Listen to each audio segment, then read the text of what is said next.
Prólogo.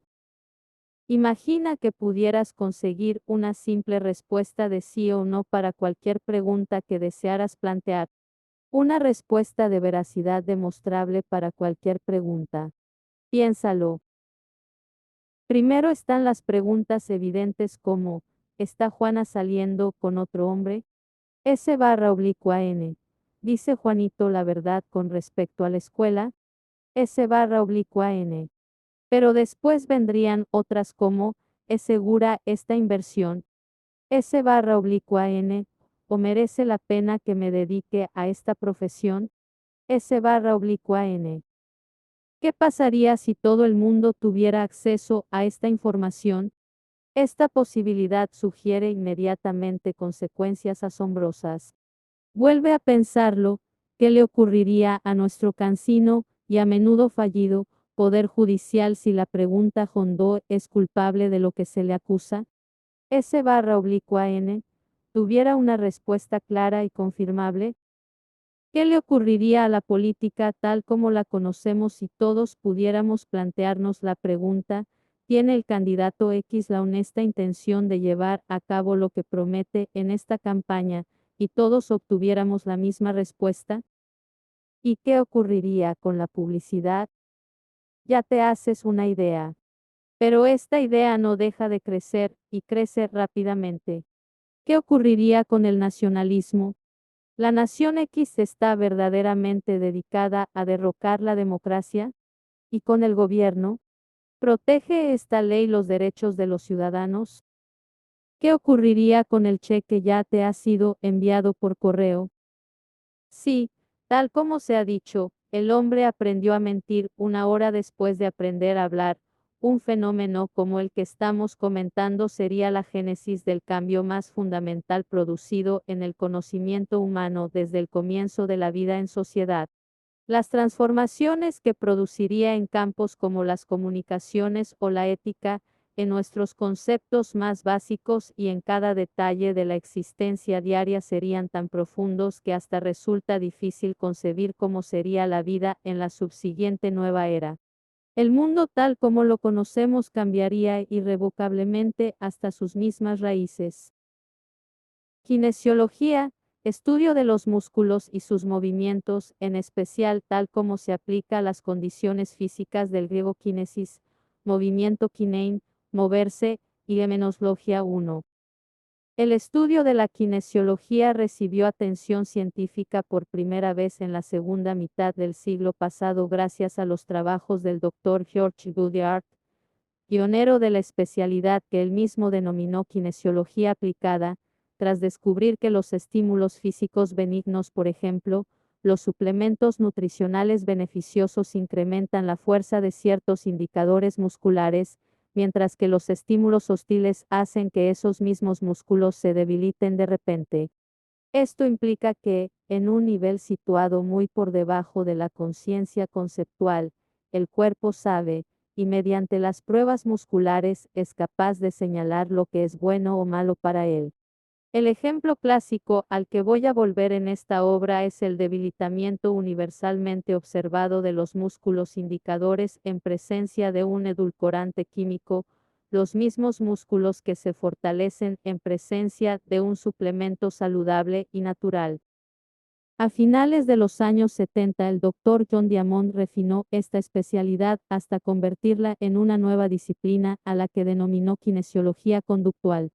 A Diamond debemos el asombroso descubrimiento de que los músculos indicadores se fortalecen o debilitan en presencia de estímulos emocionales e intelectuales positivos o negativos, así como ante estímulos físicos. 2. Una sonrisa hace que el resultado de la prueba sea un músculo fuerte, mientras que la declaración te odio provoca un músculo débil. Antes de seguir adelante, voy a explicar de forma detallada y exacta cómo se hace la prueba, porque sin duda los lectores querrán probarlo por sí mismos. En su libro de 1979 Your Body Does Intellie, 3 el Dr. Diamond resume del siguiente modo el procedimiento adaptado por él a partir de la descripción clásica de H. O. Kendall en Muscles, Testing and Function 1. Hacen falta 2 personas para realizar la prueba de kinesiología. Elige un amigo o un familiar para hacerle la prueba. Diremos que es tu sujeto. Haz que el sujeto se ponga de pie erguido, con el brazo derecho relajado y el brazo izquierdo extendido y paralelo al suelo, con el codo recto. En lugar del izquierdo, puedes usar el brazo derecho si lo deseas. Ponte frente al sujeto y pon tu mano izquierda sobre su hombro derecho para estabilizarlo. A continuación, pon tu mano derecha sobre el brazo izquierdo extendido del sujeto, un poco por encima de la muñeca. Pide al sujeto que resista cuando intentes empujar su brazo hacia abajo. Ahora empuja su brazo hacia abajo con bastante rapidez, con firmeza y uniformemente. La idea es empujar con la suficiente fuerza para poner a prueba la capacidad de respuesta del brazo, pero no con tanta fuerza como para que el músculo se canse. No es cuestión de quién es más fuerte, sino de si el músculo puede cerrar la articulación del hombro ante este empujón. Si el músculo no tiene problemas físicos y el sujeto está en un estado mental normal y relajado, sin recibir estímulos extraños por este motivo es importante que quien hace la prueba no sonría ni interactúe en forma alguna con el sujeto, el músculo estará fuerte y el brazo se mantendrá fijo en su posición. Si se repite la prueba en presencia de un estímulo negativo, por ejemplo, un edulcorante artificial, aunque no estés empujando hacia abajo con más fuerza que antes, el músculo no será capaz de resistir la presión y el brazo del sujeto caerá hacia el lado 4. Un aspecto sorprendente de la investigación de Diamond fue la uniformidad de las respuestas de sus sujetos. Los resultados eran predecibles, repetibles y universales. Esto era así aunque no hubiera vínculo racional entre el estímulo y la respuesta. Por razones totalmente indeterminadas, ciertos símbolos abstractos hacían que todos los sujetos dieran débil en la prueba y otros conseguían justo lo contrario. Algunos de los resultados lo dejaron perplejo ante ciertas imágenes, sin un contenido declaradamente positivo ni negativo, todos los sujetos daban débil en la prueba, mientras que otras imágenes neutrales hacían que todos dieran fuerte. Y algunos resultados alimentaban notables conjeturas, mientras que prácticamente toda la música clásica y la mayor parte de la música pop, incluyendo el rock and roll clásico, producían una respuesta universalmente fuerte. El rock duro o metálico, que empezó a popularizarse a finales de los años 70, producía una respuesta débil. Diamond detectó otro fenómeno, aunque no dedicó un análisis más profundo a sus extraordinarias consecuencias. Los sujetos que escuchaban cintas en las que se relataban engaños bien conocidos, aunque los locutores parecieran decir la verdad y sonaran convincentes, daban el resultado débil en la prueba. Y cuando escuchaban grabaciones de enunciados demostrablemente verdaderos, todos obtenían un resultado fuerte. 5. Este fue el punto de partida del autor de esta obra, el conocido médico y psiquiatra David R. Hawkins. En 1975, el doctor Hawkins empezó a investigar la respuesta kinesiológica a la verdad y a la falsedad. Ya se había establecido que los sujetos que realizan las pruebas no necesitan estar familiarizados conscientemente con la sustancia o el asunto que se está poniendo a prueba.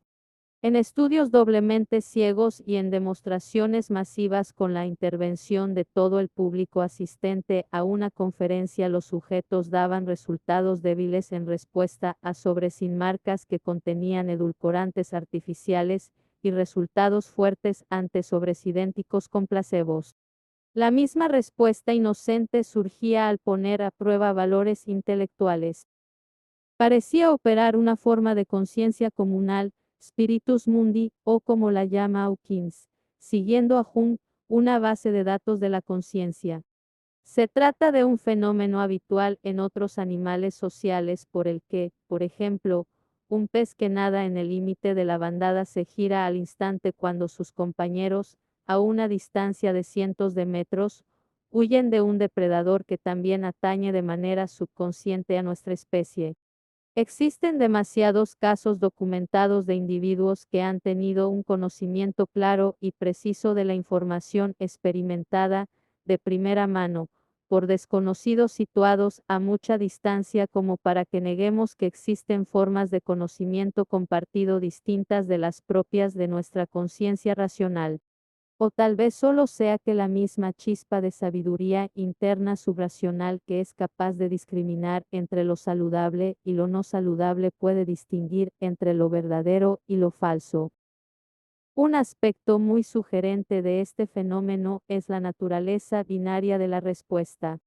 Hawkins descubrió que las preguntas deben enunciarse de tal modo que la respuesta sea claramente sí o no, como una sinapsis nerviosa que está conectada o desconectada, como las formas de conocimiento celular más básicas, como buena parte de lo que nuestros físicos de vanguardia nos dicen que es la naturaleza esencial de la energía universal.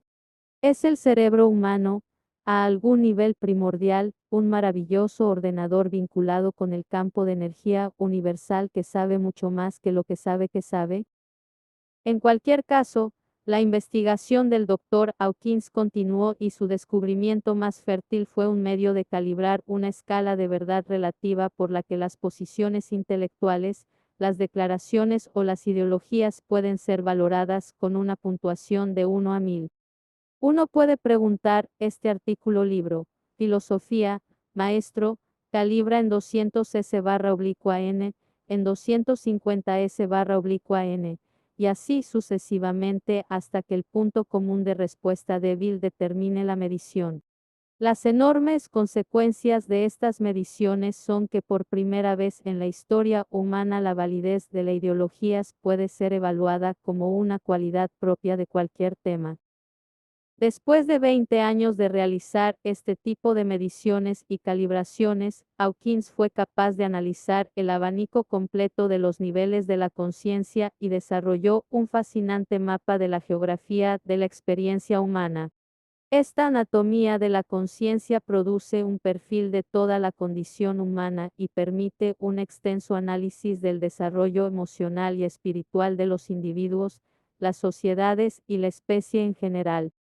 Una visión tan amplia y profunda nos ofrece una nueva comprensión del viaje del ser humano en el universo, y también nos brinda una guía para ubicarnos y ubicar a nuestros vecinos, tanto en la escala que conduce a la iluminación espiritual como en nuestro recorrido personal para convertirnos en la persona que podemos llegar a ser.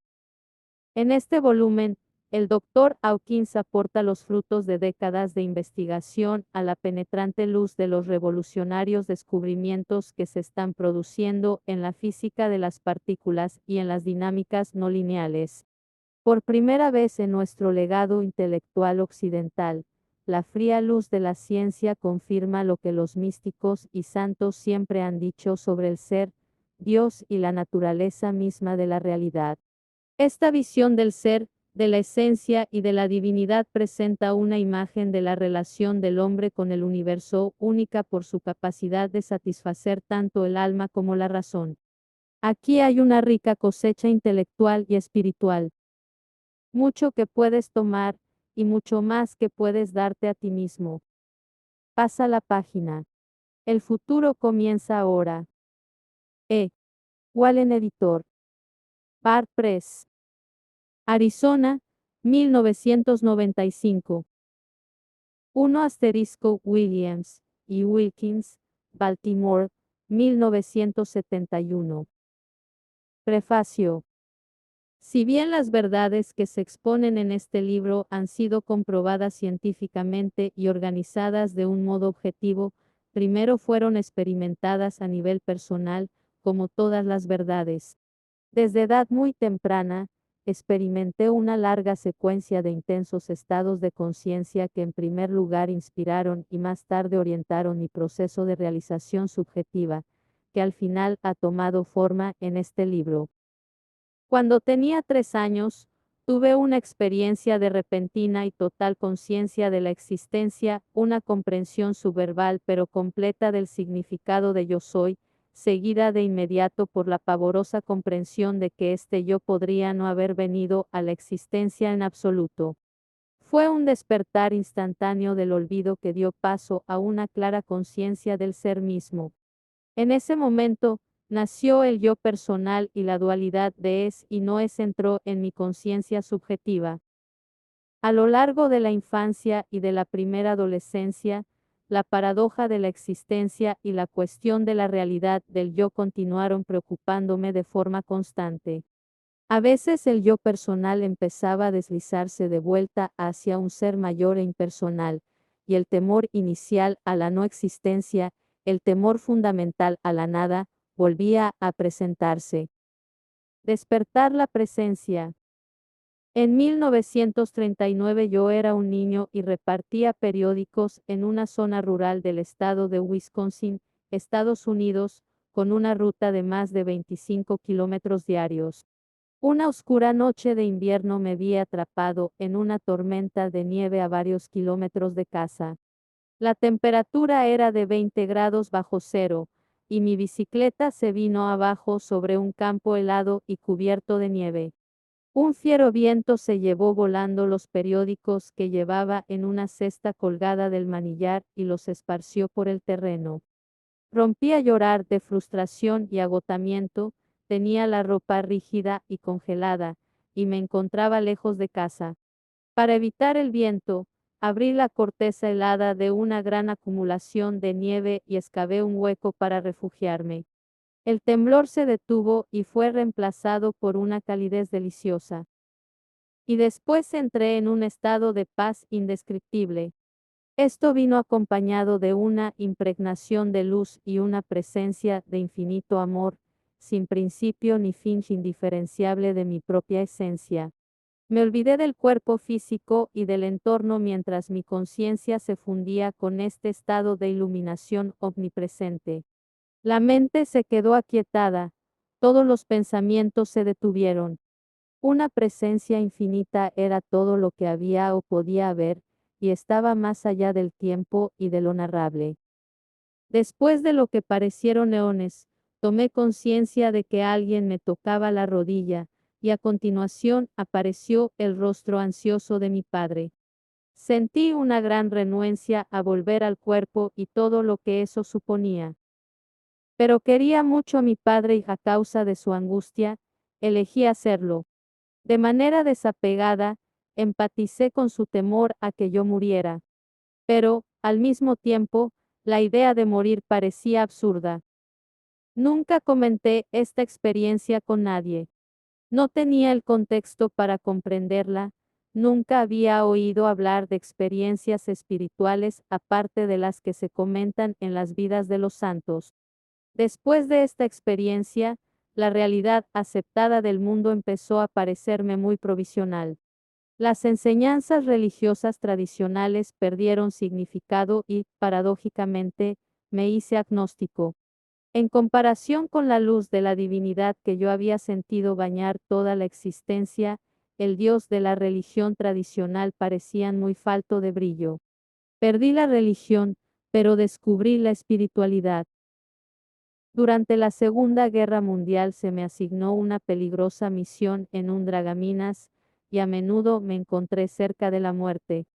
Pero, a diferencia de otros miembros de la tripulación, no le tenía miedo. Era como si la muerte hubiera perdido su autenticidad. Después de la guerra pasé por la Facultad de Medicina, pues me sentía fascinado por las complejidades de la mente y quería estudiar psiquiatría. Quien me formó en psicoanálisis, un profesor de la Universidad de Columbia, también era agnóstico, ambos teníamos una visión sombría de la religión. El análisis fue bien, y también mi carrera, llegué a tener mucho éxito. Sin embargo, no me establecí tranquilamente en la vida profesional, sucumbí a una enfermedad progresiva y fatal que no respondía a ningún tratamiento existente. A la edad de 38 años supe que estaba a punto de morir. No me importaba mi cuerpo, pero mi espíritu estaba en un estado de extrema angustia y desesperación. Conforme se aproximaba a mi último momento, surgió un pensamiento en mi mente: ¿y si existiera Dios? De modo que me puse a orar: si Dios existe, le pido que me ayude ahora. Me rendí a lo que Dios fuese y me quedé inconsciente. Al despertar, se había producido una transformación tan enorme que me sentía anonadado. La persona que yo había sido ya no existía. No quedaba yo personal ni ego, solo una presencia infinita de un poder tan ilimitado que era lo único que había. Esta presencia había reemplazado lo que había sido yo, y el cuerpo y sus acciones estaban controladas únicamente por la voluntad infinita de la presencia. El mundo estaba iluminado por la claridad de la unicidad infinita, que se expresaba a sí misma como la revelación de todas las cosas en su inconmensurable belleza y perfección. Esta quietud persistió durante 9 meses. No tenía voluntad propia. Sin pedirlo, la entidad física se dedicaba a sus asuntos bajo la dirección de la voluntad de la presencia infinitamente poderosa, pero exquisitamente delicada. En ese estado, no había necesidad de pensar en nada. Toda verdad era autoevidente, ninguna conceptualización era necesaria, y ni siquiera posible. Al mismo tiempo, mi sistema nervioso estaba sobrecargado en extremo, como si fuera portador de mucha más energía que aquella para la que sus circuitos habían sido diseñados. No me resultaba posible funcionar eficazmente en el mundo. Junto con el temor y la ansiedad, todas las motivaciones ordinarias habían desaparecido. No había necesidad de buscar, todo era perfecto. La fama, el éxito y el dinero carecían de sentido. Los amigos me animaron a ser pragmático y a retornar a mi práctica, pero no sentía ningún incentivo para hacerlo. Sin embargo, descubrí que podía percibir la realidad que subyace a las personalidades. Vi que el origen de las enfermedades emocionales reside en la creencia de las personas de que ellas son sus personalidades. Y así, por su propia iniciativa, mi práctica se reinició y acabó siendo enorme. La gente venía de todo Estados Unidos. Trataba 1000 nuevos pacientes al año. Acabé teniendo 50 terapeutas y otros empleados trabajando para mí, 2000 pacientes externos, 25 oficinas y laboratorios de investigación y electroencefálicos. Me invitaron a participar en diversos programas de radio y televisión, como The McNeil barra oblicua Lerer News Ur, Today y The Barbara Walters Show. En 1973 informé sobre mi trabajo en el libro Psiquiatría ortomolecular con el premio Nobel Linus Pauling como coautor, que tocó la fibra sensible de mucha gente.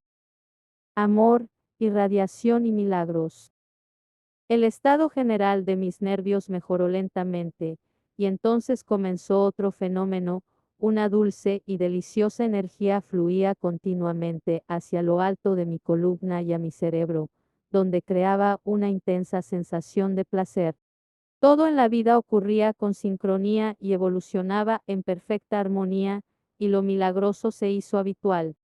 El origen de lo que el mundo llama milagros era la presencia, no un yo personal. Lo que quedaba del yo personal solo era un testigo de estos fenómenos. El yo mayor, más profundo que mi yo o sus antiguos pensamientos, lo determinaba todo. Este estado ya había sido comentado por otros, lo que me llevó a investigar las enseñanzas espirituales, incluyendo las de Buda, Wampo y otros sabios iluminados, y maestros más recientes como Ramana Maharshi y Nisargadatta Maharaj.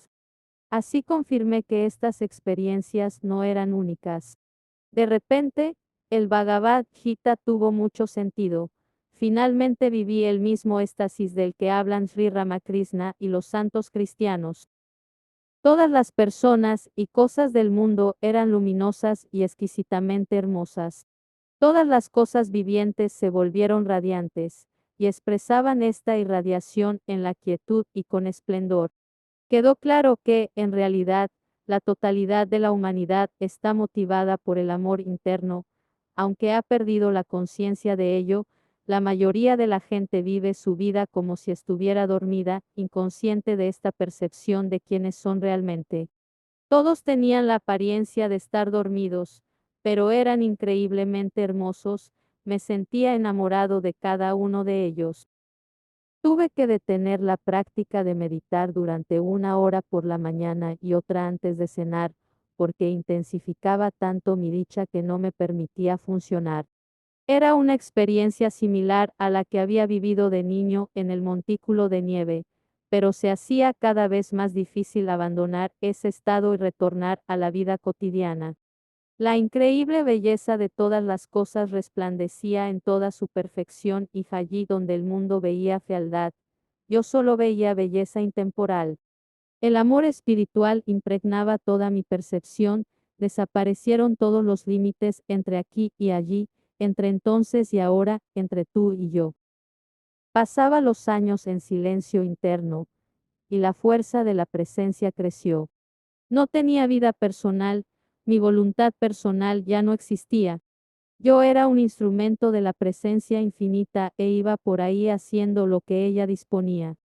La gente sentía una paz extraordinaria en el aura de esa presencia, los buscadores buscaban respuestas en mí, pero ya no existía un individuo llamado David. Lo que ellos hacían era conseguir refinadas respuestas en sí mismos, que no eran diferentes de las mías. Al mirar a cada persona, mi ser brillaba desde sus ojos. ¿Cómo me meto en todos esos cuerpos?, me preguntaba. Ocurrían cosas milagrosas que estaban más allá de la comprensión ordinaria. Desaparecieron muchas de las enfermedades crónicas que yo había sufrido durante años. Mi visión ocular se normalizó de forma espontánea y ya no necesitaba las lentes bifocales que había usado buena parte de mi vida. En ocasiones sentía una energía exquisitamente dichosa, un amor infinito, que de repente empezaba a irradiar de mi corazón hacia la escena de alguna calamidad. Por ejemplo, en una ocasión iba conduciendo por una carretera cuando esta energía asombrosa empezó a irradiar de mi pecho.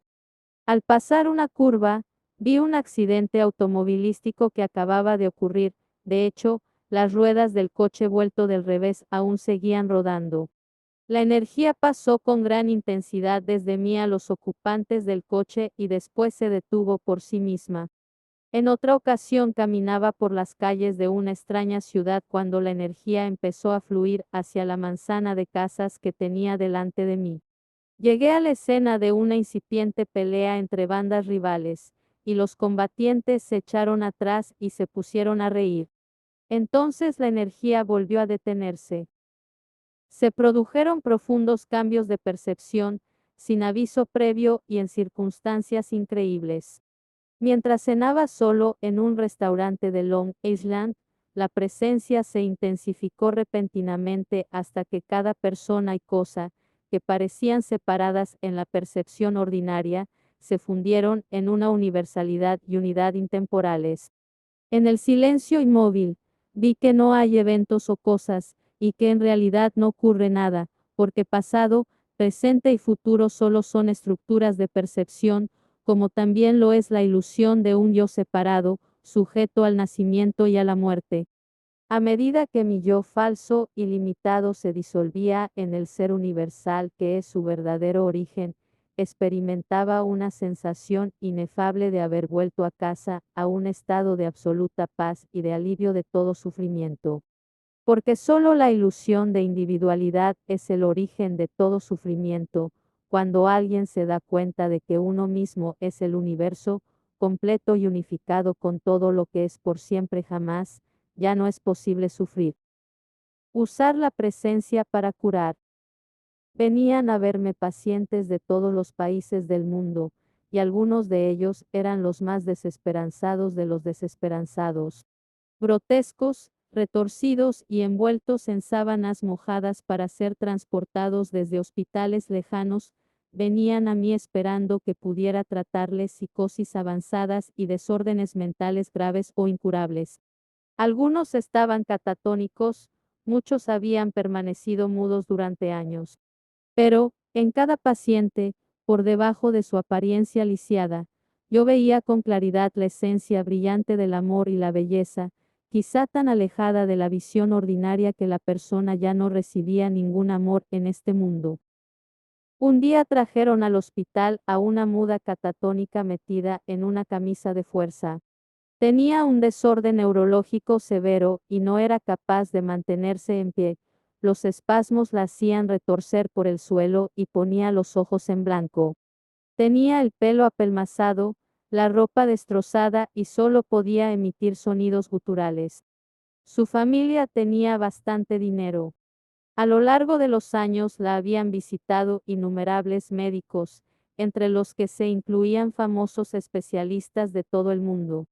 Habían probado con ella todos los tratamientos posibles, hasta que los médicos tiraron la toalla diciendo que su situación no tenía remedio. Yo la miré y pregunté sin palabras, Dios, ¿qué quieres que haga con ella? Y entonces me di cuenta de que lo único que tenía que hacer era amarla, eso era todo. Su ser interno brilló a través de sus ojos, y yo conecté con esa esencia amorosa. En ese instante, ella quedó curada por su propio reconocimiento de quién era realmente, lo que le ocurriera a su mente o a su cuerpo había dejado de importarle. Esto mismo, en esencia, ocurrió con incontables pacientes. Algunos se recuperaron a los ojos del mundo y otros no, pero a estos pacientes ya no les importaba si se producía una recuperación clínica o no. Terminaba su agonía interna. Al sentirse amados y en paz por dentro, su dolor se detenía. La única explicación de este fenómeno es que la compasión de la presencia recontextualizaba la realidad de cada paciente para que él o ella experimentara la curación a un nivel que trasciende el mundo y sus apariencias. La paz interna en la que yo existía nos envolvía a ambos, más allá del tiempo y de la identidad. Vi que todo dolor y sufrimiento surgen únicamente del ego y no de Dios. Comunicaba silenciosamente esta verdad a las mentes de mis pacientes. Cuando intuí la existencia de este bloqueo mental en otro catatónico que llevaba muchos años sin hablar, le dije mentalmente, culpas a Dios de lo que te ha hecho tu ego. Entonces él saltó y se puso a hablar, ante el asombro de la enfermera que fue testigo del incidente. Pero este trabajo se volvió cada vez más exigente, hasta llegar a ser abrumador. A los pacientes se los ponía en lista de espera hasta que se desocupara una cama, aunque el hospital en el que yo trabajaba había construido un ala nueva para albergar a mis pacientes. Sentía una enorme frustración frente a la marea del sufrimiento humano, porque solo podía tratar a un paciente cada vez. Era como intentar vaciar el mar con una pequeña taza. Sentí que debía haber algún modo de abordar las causas de las enfermedades comunes y el interminable raudal de sufrimiento humano y congoja espiritual. En el mismo momento en que conocí la kinesiología, me asombró el potencial que le vi. Era el agujero de gusano entre dos universos, el físico y la mente y el espíritu, un lugar de encuentro entre dimensiones. En un mundo lleno de durmientes que han perdido su fuente, aquí había una herramienta para recuperar esa conexión con la realidad superior y demostrarla para que todos pudieran verla. Empecé a someter a la prueba kinesiológica cada sustancia, pensamiento y concepto, y pedí a mis alumnos y ayudantes de investigación que hicieran lo mismo. Entonces noté algo extraño, aunque todos los sujetos se mostraban débiles al ser sometidos a estímulos negativos como luces fluorescentes, pesticidas y edulcorantes artificiales. Los estudiantes de disciplinas espirituales que habían desarrollado su nivel de conciencia no daban débil en las pruebas como las personas comunes. Algo importante y decisivo había cambiado en la conciencia de estos sujetos, aparentemente al darse cuenta de que no estaban a merced del mundo, sino que más bien solo eran afectados por lo que creían sus mentes. Tal vez podría demostrarse que el proceso mismo de progresar hacia la iluminación incrementaba la capacidad humana de resistir la mutabilidad de la existencia. Me sorprendía cada vez más la capacidad de cambiar las cosas en el mundo por el mero hecho de visualizarlas. Vi que el amor transformaba el mundo cada vez que reemplazaba a la falta de amor. Todo el esquema de la civilización podía alterarse de raíz cuando se enfocaba este poder del amor en un punto muy específico. Cuando esto ocurría, la historia abría nuevos caminos. Me pareció que estas comprensiones cruciales no solo podían ser comunicadas al mundo, sino que también podían demostrarse de un modo visible e irrefutable. Parecía que la gran tragedia de la vida humana siempre había sido la facilidad con que se engaña la psique. La discordia y la lucha habían sido las consecuencias inevitables de la incapacidad de la humanidad para distinguir lo falso de lo verdadero. Pero aquí había una respuesta a este dilema fundamental, una manera de recontextualizar la naturaleza de la conciencia misma y de hacer explicable aquello que de otro modo solo podía inferirse. Un viaje del espíritu. Era el momento de abandonar mi vida en Nueva York, donde tenía un apartamento en la Quinta Avenida y una propiedad en Long Island. Después de todo, había descubierto algo más importante. Dejé ese mundo y todo lo que contenía y emprendí una vida de reclusión en una ciudad pequeña, donde dediqué los 7 años siguientes al estudio y la meditación. Antes de poder concretar mis ideas, necesitaba perfeccionar el instrumento, que era mi estado de conciencia.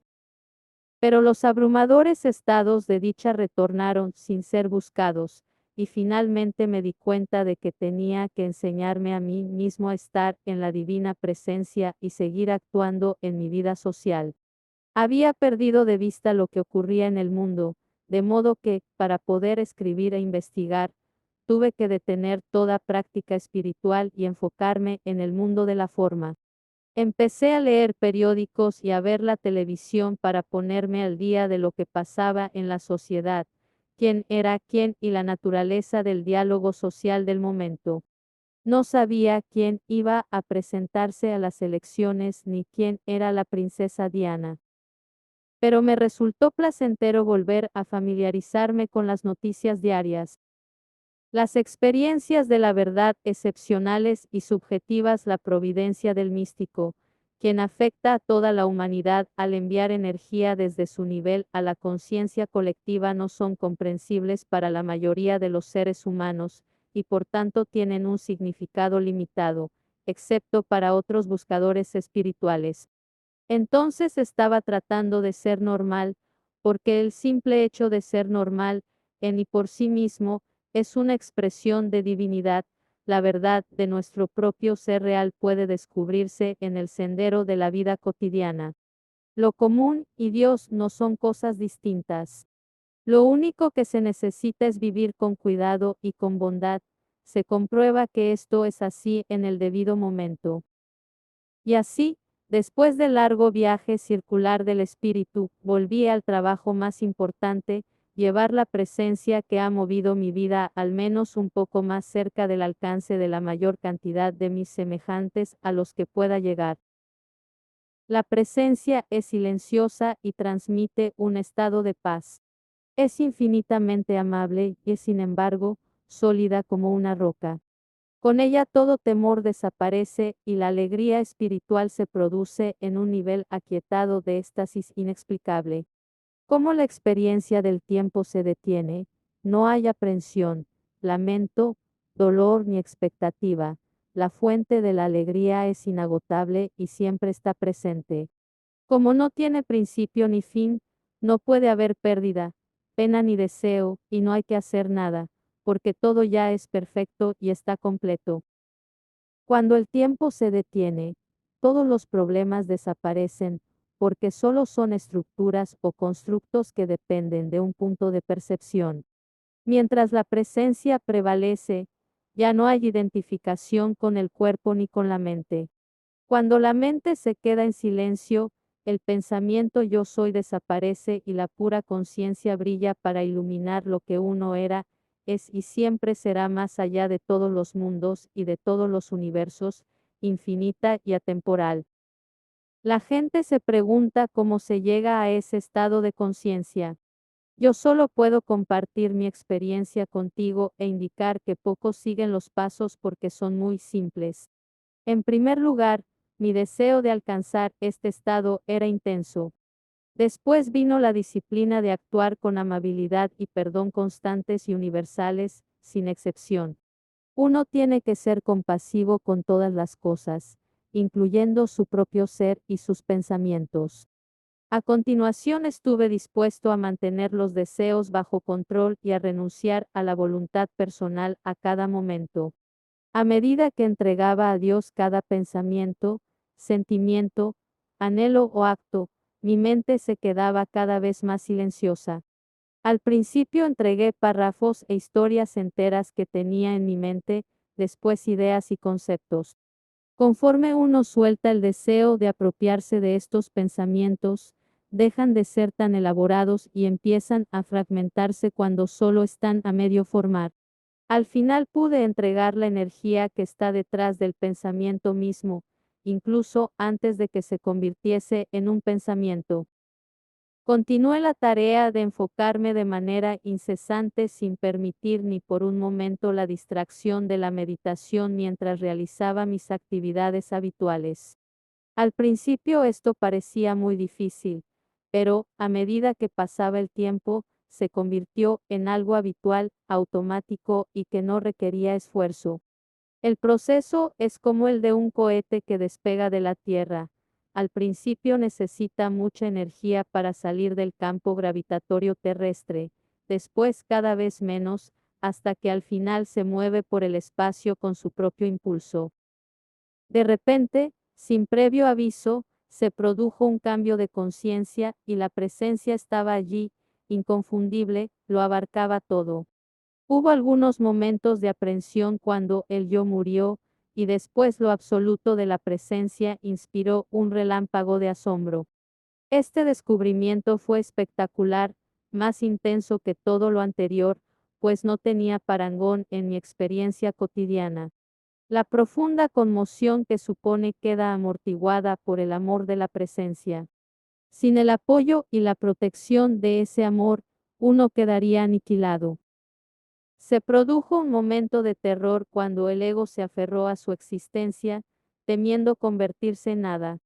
En cambio, al morir, fue reemplazado por el ser en todo lo que es, el todo en el que cada cosa es conocida y evidente en su perfecta expresión de su propia esencia. La no localidad vino acompañada por la conciencia de que uno es todo lo que alguna vez fue o puede ser. Uno es total y completo, está más allá de todas las identidades, del género, e incluso de la humanidad misma. No se tiene que volver a temer el sufrimiento y la muerte. Lo que le ocurre al cuerpo, desde este punto de vista, no tiene importancia. En ciertos niveles de la conciencia espiritual, las dolencias corporales se curan o desaparecen de forma espontánea. Pero, en el estado absoluto, estas consideraciones son irrelevantes. El cuerpo sigue su curso previsto y después retorna al lugar de donde vino.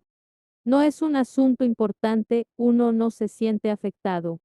El cuerpo parece ser un ello, en lugar de un yo, otro objeto, como los muebles de la habitación.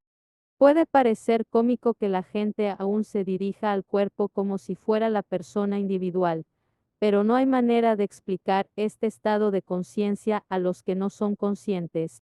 Es mejor seguir con los propios asuntos y dejar que la presencia se ocupe del ajuste social. No obstante, a medida que uno alcanza la dicha, se vuelve cada vez más difícil ocultar este estado de intenso éxtasis. Al llegar a este punto, se desea compartirlo con otros y usarlo para beneficio de todos. El mundo también se puede quedar deslumbrado, y la gente puede venir de muy lejos para estar en el aura de quien está en estos estados. Es posible que los buscadores de lo metafísico y los curiosos de la espiritualidad se sientan atraídos y también los muy enfermos, a la espera de milagros, uno puede convertirse en un imán y una fuente de alegría para ellos. El éxtasis que acompaña este estado no es del todo estable, también hay momentos de gran agonía. Los momentos más intensos se producen cuando el estado fluctúa y de repente cesa sin razón aparente.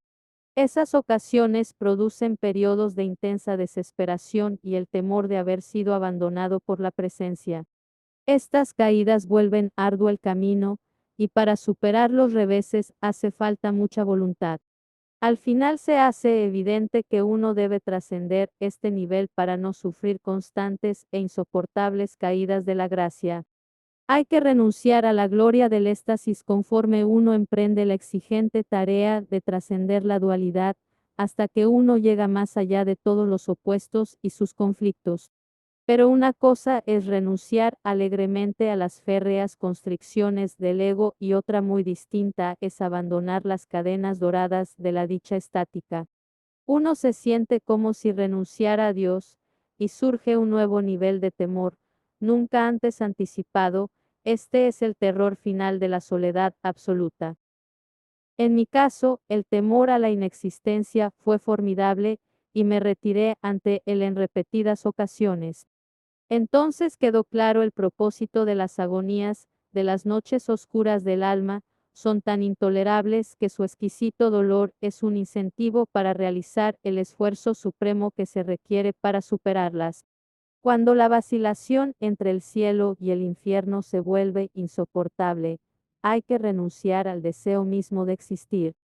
Solo cuando se hace esto es posible ir más allá del todo y de la nada, de la existencia y de la inexistencia.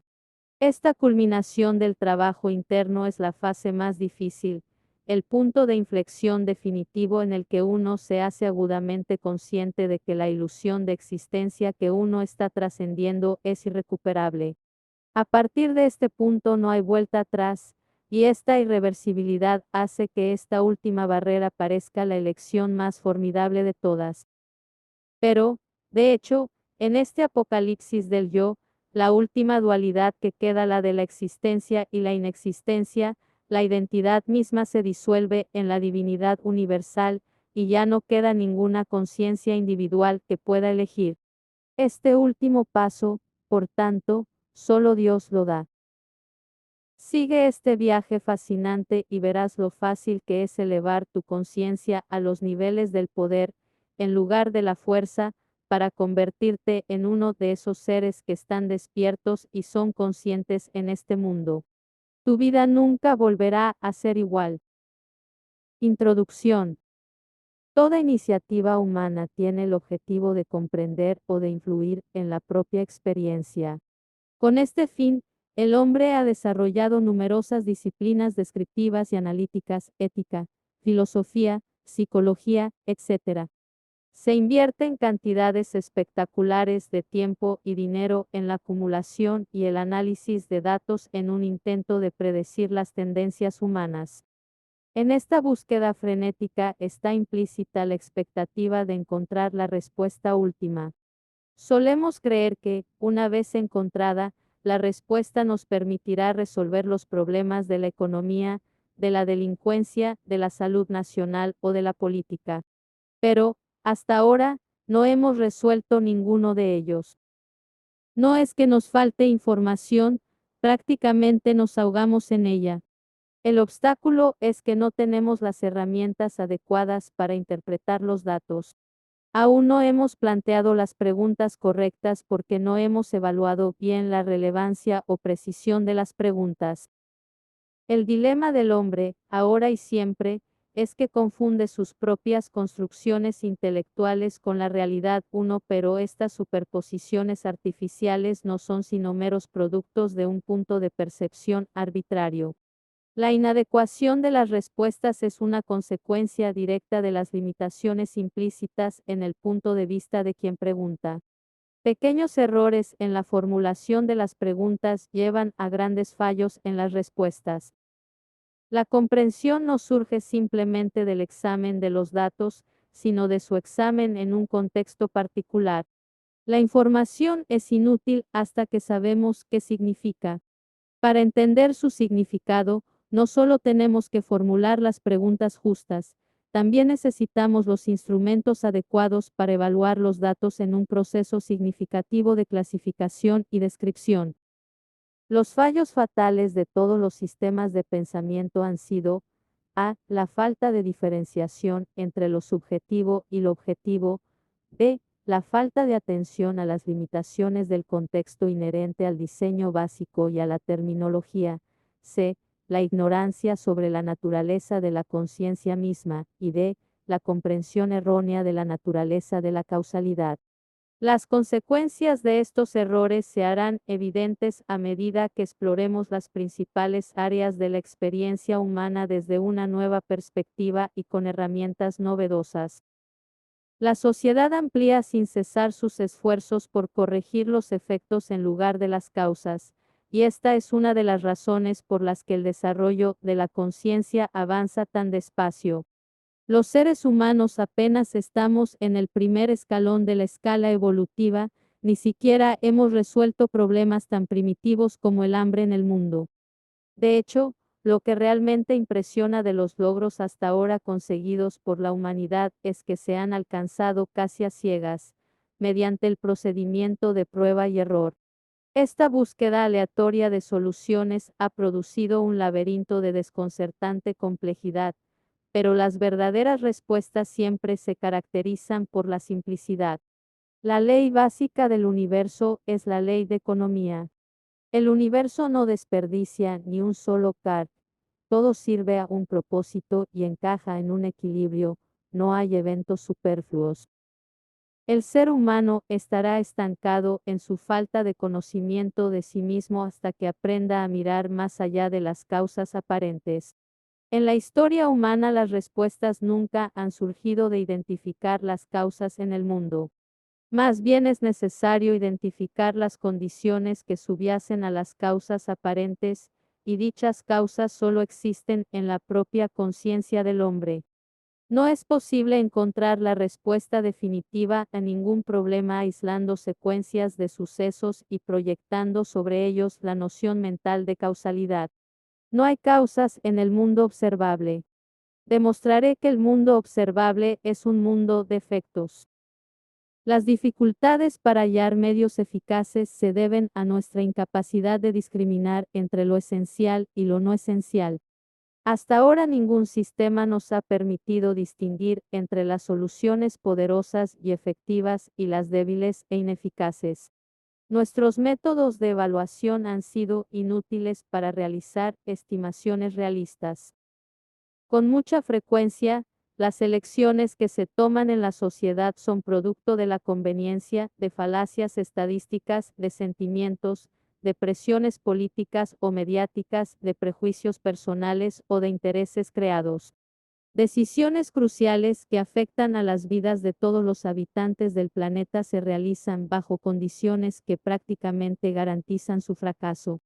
Cómo las sociedades carecen de la necesaria base de realidad para formular soluciones eficaces a los problemas, recurren una y otra vez a la fuerza en sus diversas expresiones como la guerra, la ley, los impuestos, las reglas y las regulaciones, que resulta extremadamente costosa en lugar de emplear el poder, que es muy económico. Ninguna de las dos facultades operativas básicas del ser humano, la razón y el sentimiento, es intrínsecamente fiable, como atestigua nuestra precaria historia de supervivencia individual y colectiva. Aunque ascribimos nuestras acciones a la razón, el ser humano actúa, de hecho, a partir del reconocimiento de pautas. La disposición lógica de los datos sirve sobre todo para potenciar un sistema de reconocimiento de pautas que a partir de ese momento se convierte en verdad. 2. Pero nada es nunca verdad, excepto bajo ciertas circunstancias, y además solo desde cierto punto de vista, que no suele declararse. En consecuencia, el hombre reflexivo deduce que todos sus problemas surgen de la dificultad para conocer. En último término, la mente llega a la epistemología, la rama de la filosofía que examina la cuestión de cómo y en qué medida el hombre es capaz de saber realmente algo.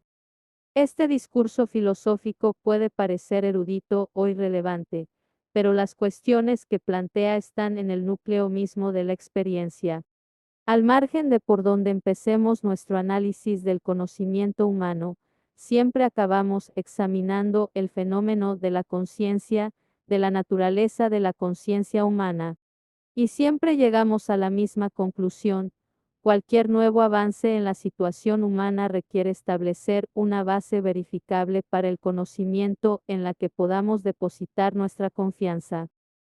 Así, el principal obstáculo para el desarrollo humano reside en la falta de conocimiento de la verdadera naturaleza de la conciencia. Si analizamos nuestros procesos mentales momento a momento, pronto nos damos cuenta de que la actuación de la mente es mucho más rápida que el reconocimiento. La noción de que nuestras acciones están basadas en decisiones meditadas es una gran ilusión. El proceso de toma de decisiones es una función de la conciencia misma. La mente toma decisiones basándose en millones de datos y en sus correlaciones y proyecciones, que están mucho más allá de la comprensión consciente, y lo hace con enorme rapidez. Se trata de una función global dominada por los patrones energéticos que la nueva ciencia de la dinámica no lineal denomina atractores 3. La conciencia elige automáticamente lo que considera mejor a cada momento, porque, en último término, esa es la única función de la que es capaz. El peso y el mérito relativos que se asignan a ciertos datos vienen determinados por un patrón atractor predominante que opera en un individuo o en un grupo de mentes. Es posible identificar, describir y calibrar estos patrones. A partir de esta información surge una comprensión totalmente nueva de la conducta, de la historia y del destino de la humanidad. Y a medida que exploramos la naturaleza de los problemas humanos, queda claro que nunca hemos contado con una unidad de medida experimental y fiable para interpretar las motivaciones y las experiencias en el curso de la historia. Hoy la kinesiología es una ciencia sólidamente establecida. Se basa en una respuesta muscular de todo o nada ante un estímulo. Un estímulo positivo provoca una respuesta muscular fuerte, un estímulo negativo da como resultado un debilitamiento demostrable del músculo sometido a la prueba. El test muscular de la kinesiología clínica ha hallado amplia verificación como técnica diagnóstica a lo largo de los últimos 25 años. La investigación original sobre el tema fue llevada a cabo por el Dr. George Goodyear y encontró una aplicación más práctica a manos del Dr. John Diamond, quien determinó que esta respuesta positiva o negativa se produce ante estímulos tanto físicos como mentales, y escribió libros que acercaron este tema al gran público.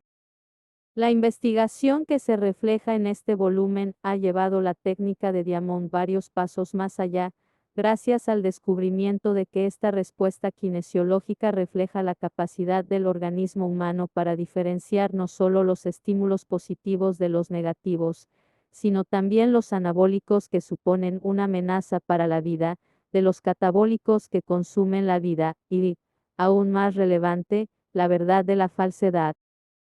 La prueba en sí es simple, rápida y bastante fácil de realizar. Se produce una reacción muscular positiva en respuesta a una declaración verdadera, y una respuesta negativa si al sujeto de la prueba se le presenta una declaración falsa.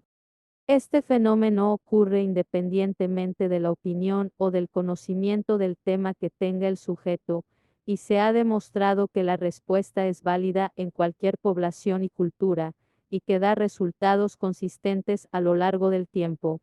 Por primera vez en la historia, una técnica ofrece una base objetiva para distinguir la verdad de la falsedad, verificable a lo largo del tiempo con sujetos seleccionados al azar y sin experiencia previa.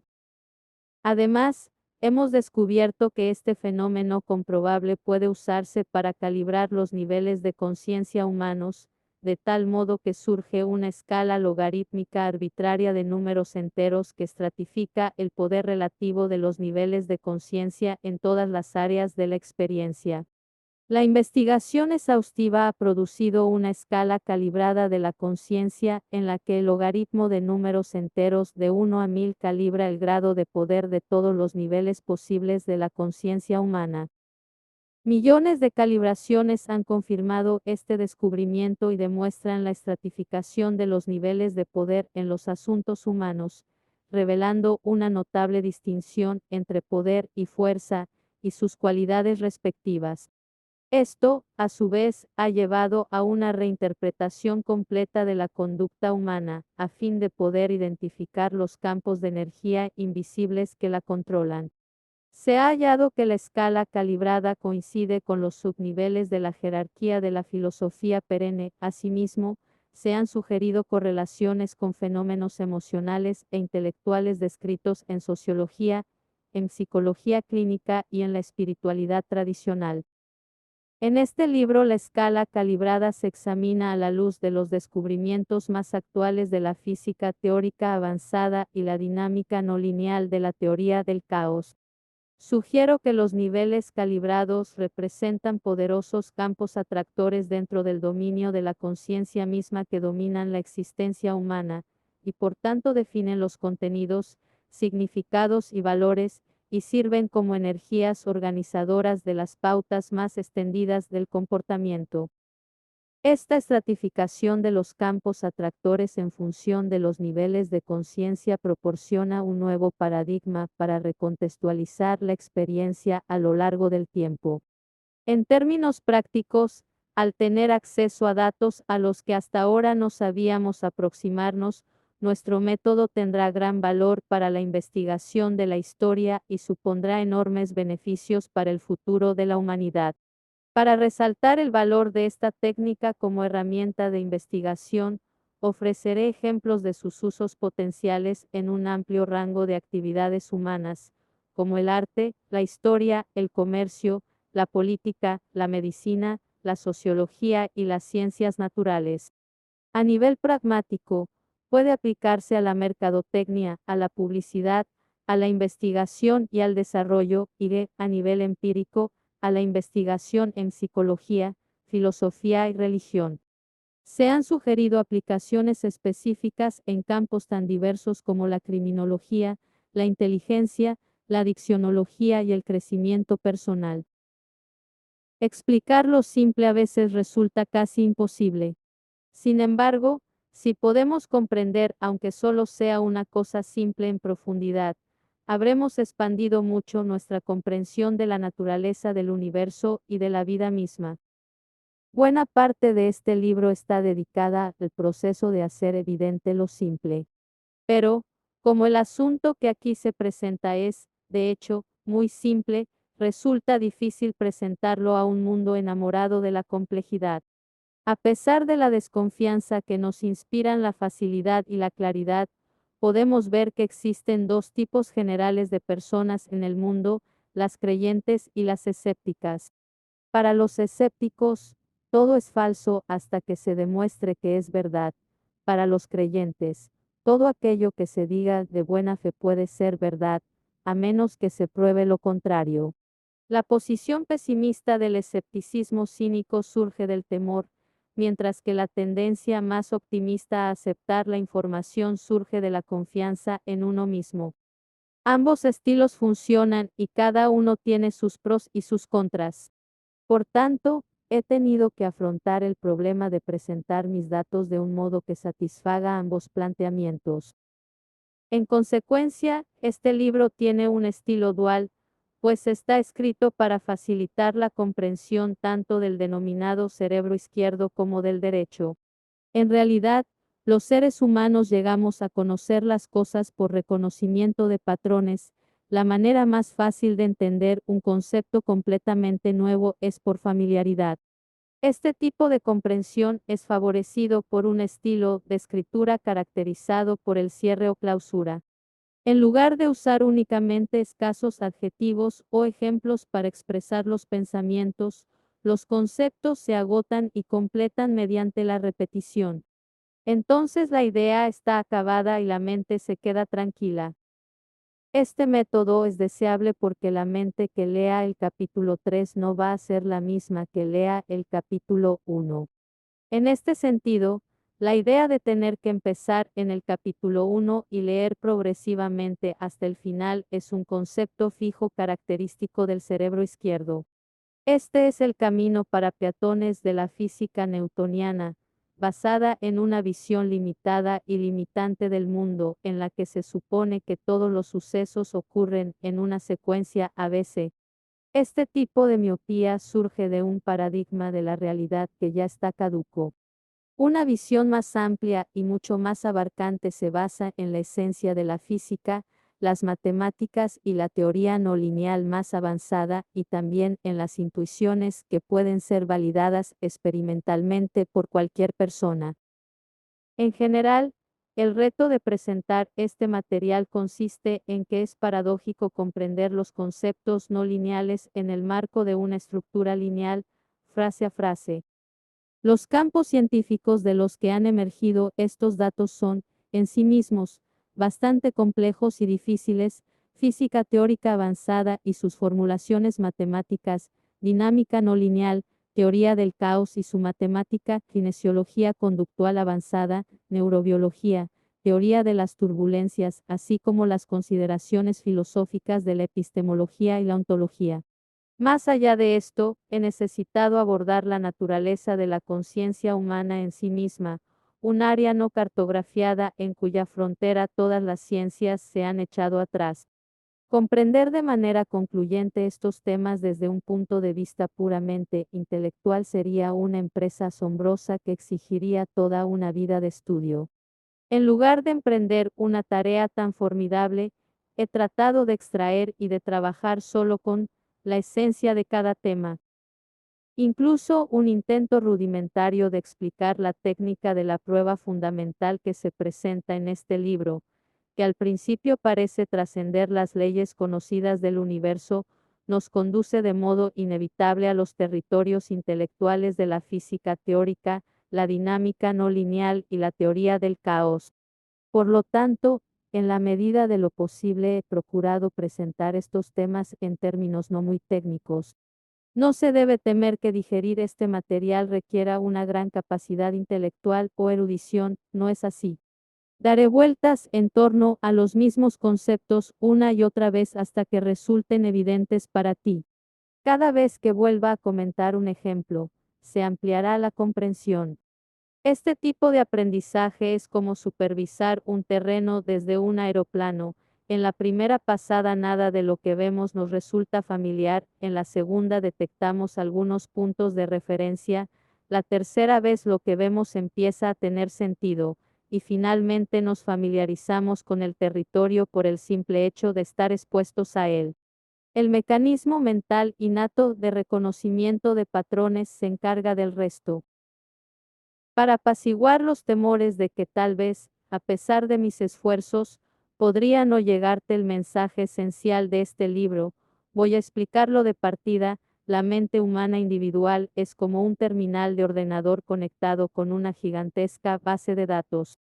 La base de datos es la conciencia humana misma, de la que nuestra capacidad de conocer es meramente una expresión individual, pero que hunde sus raíces en la conciencia común de toda la humanidad. Esta base de datos es el reino de la genialidad, y, como el ser humano participa de esta base de datos, cada uno de nosotros, por virtud de nuestro nacimiento, tenemos acceso a la genialidad. Ahora se ha demostrado que la información ilimitada contenida en la base de datos está a disposición de cualquiera en cuestión de segundos, en todo momento y lugar. Este es, ciertamente, un descubrimiento asombroso que conlleva el poder de cambiar vidas individuales y también nuestra vida colectiva en una medida imprevista. La base de datos trasciende el tiempo, el espacio y todas las limitaciones de la conciencia individual. Esto la distingue como una herramienta única para la investigación futura, y abre a partir de ahora posibles áreas de investigación con las que ni siquiera habíamos soñado. Alberga en sí la posibilidad de establecer una base objetiva para los valores, las creencias y las conductas. La información obtenida por este método revela un nuevo contexto para comprender el comportamiento y un nuevo paradigma para validar la verdad objetiva. Como la técnica en sí puede ser usada por cualquiera en todo momento, tiene la capacidad de iniciar una nueva era de la experiencia humana basada en la verdad observable y verificable. Aunque se ha demostrado que el tema resulta fácil de enseñar en conferencias y cintas de video, mi reto ha consistido en darle una forma legible. Las pruebas pueden resultar complejas, las demostraciones, sin embargo, son muy simples. Los niños las entienden de inmediato y las realizan con deleite porque no contienen nada que los sorprenda. Ellos siempre saben que están conectados con la base de datos, somos nosotros, los adultos, los que lo hemos olvidado. La genialidad intrínseca de los niños está cerca de la superficie, y por eso fue un niño quien vio que el emperador estaba desnudo. La genialidad es así. Tenemos al alcance de la mano un medio para distinguir con precisión la verdad de la falsedad, lo viable de lo inviable, lo benevolente de lo maligno. Podemos iluminar las fuerzas ocultas, hasta ahora pasadas por alto, que determinan la conducta humana. Tenemos a nuestra disposición un medio de encontrar respuestas a los problemas no resueltos, tanto personales como sociales. La falsedad ya no tiene por qué dominar nuestra vida. Este libro hace una promesa enorme, tal vez la mayor que te hayan hecho, y te provee de los medios para detectar si se te está engañando. Ya no necesitas leer un libro ni comprar una enseñanza importante sin testarlos primero, es demasiado peligroso y costoso. El nivel de verdad de esta edición del trabajo ha sido calibrada y da una puntuación de 810. Véase el apéndice A, inusualmente elevada para nuestra época y cultura. Espero que esto en sí ya sea un cumplimiento parcial de la promesa. De hecho, nuestros equipos de investigación usaron los métodos de testar que describe este libro para calibrar los niveles de verdad en cada capítulo, párrafo y frase. Por ejemplo, los test revelaron un error, es una lista de celebridades que se habían destruido a sí mismas como consecuencia de la fama. Cuando revisamos cada palabra, descubrimos que el nombre John Lennon era erróneo, él no se autodestruyó, sino que fue asesinado de un disparo. Una vez que borramos su nombre, el nivel de verdad de la frase, y por lo tanto del párrafo y de la página, se elevó al nivel del resto del capítulo. Un hecho interesante que hemos observado es que las puntuaciones de los individuos sometidos a la prueba aumentan después de leer este libro.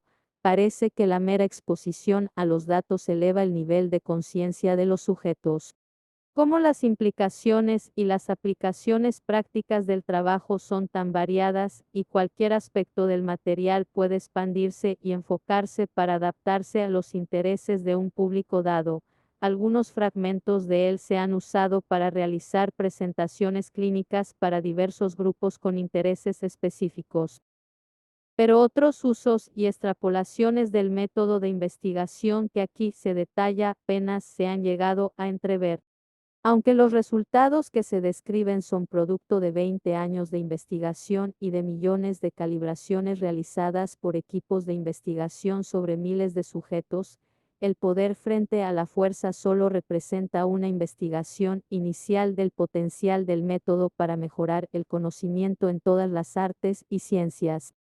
Tal vez lo más importante sea la promesa que representa como ayuda para el crecimiento espiritual y la maduración hacia los niveles de conciencia más avanzados, incluso la iluminación misma.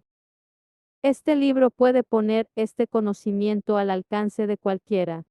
No sorprende que esta revelación proceda de una conexión fortuita entre la fisiología de la conciencia, la función del sistema nervioso y la física del universo si se recuerda que nosotros también somos parte de un universo en el que todo está interconectado con todo. Así, todos sus secretos están, al menos teóricamente, a nuestra disposición si sabemos dónde y cómo mirar.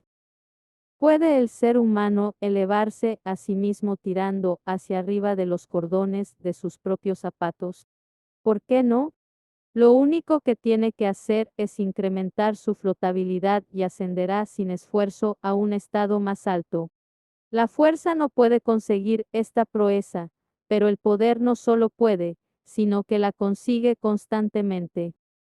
El ser humano piensa que vive en virtud de las fuerzas que puede controlar, pero, de hecho, está gobernado por el poder de fuerzas no reveladas, un poder sobre el que no tiene control. Como el poder no requiere esfuerzo, opera sin ser visto, ni siquiera se sospecha su existencia. La fuerza se experimenta a través de los sentidos, el poder solo se puede reconocer a través de la conciencia interna. En su condición actual, el ser humano está inmovilizado por su alineamiento con patrones energéticos atractores enormemente poderosos, que él mismo pone en marcha de forma inconsciente. Momento a momento, está suspendido en este estado de evolución, refrenado por las energías de la fuerza pero impulsado por las energías del poder. El individuo es como un corcho en el mar de la conciencia, no sabe dónde está, de dónde viene ni a dónde va, y tampoco sabe por qué. Los seres humanos deambulamos por ahí con nuestros enigmas interminables, planteándonos las mismas preguntas siglo tras siglo y de no dar un salto cuántico en la conciencia, continuaremos haciéndolo. Una de las señales de esta comprensión y expansión repentinas del contexto es una experiencia interna de alivio, alegría y asombro. Todos los que viven esta experiencia luego sienten que el universo les ha dado un regalo precioso. Los datos se acumulan gracias al esfuerzo, pero la verdad se revela a sí misma sin esfuerzo alguno. 4. Este libro habrá tenido éxitos y cuando llegues al final puedes exclamar, siempre he sabido esto. Su contenido solo es un reflejo de algo que ya sabes, pero que no sabes que sabes. Lo único que intento es conectar los puntos para que emerja la imagen oculta. Mi esperanza es que esta obra pueda deshacer las fuentes mismas del dolor, el sufrimiento y el fracaso, y que ayude a que la evolución de la conciencia en cada uno de nosotros nos eleve hasta el nivel de la alegría, que debería ser la esencia de la experiencia de todos y cada uno de los seres humanos. Espero que a lo largo de la lectura seas capaz primero de comprender esta revelación personal y luego de preparar las condiciones para que se produzca. Lograrlo es la aventura más asombrosa que existe. David R. Hawkins. Instituto para la Investigación Espiritual Avanzada. Sedona, Arizona, 2002.